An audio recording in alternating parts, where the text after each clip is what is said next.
So ఇప్పుడు coming Naini, so song చూసావు, నీకు చెప్పక్కర్లేదు యాక్చువల్లీ, కొరియోగ్రఫీ యాక్చువల్లీ. అండ్ కేవలం క్యారెక్టర్స్ మాత్రమే కనిపించాయని మాకు అనిపించింది. సో చూస్తున్నప్పుడు వాళ్ళిద్దరిని మీకు ఎలా అనిపించింది? Actually Subhashree, you know as a girl నాకు తెలుసు ఫారెస్ట్లో షూట్ చేయడం ఎంత కష్టం. అండ్ అంటే హార్డ్ వర్క్, ఎంత డెడికేటెడ్, ఇరిటేషన్ అవ్వకుండా చేయాలి. Hats off to you. I have seen your dedication with the shoots that we have done.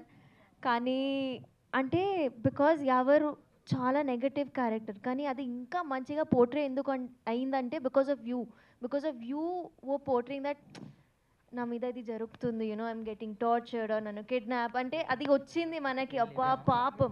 And ever again I do not expect you to be, అంటే నేను ఎలా expect చేశానంటే lover boy, cute, romantic. ఇలా నేను first time video చూసినప్పుడు కూడా అసలు what did you eat, what happen to you, కోపంలో ఉన్నావా, ఏమైంది ఆ రోజు అని అడిగిన. But wow. అండ్ అగైన్ అందరు చెప్తున్నారు I'm such a junior, but you guys are amazing actors.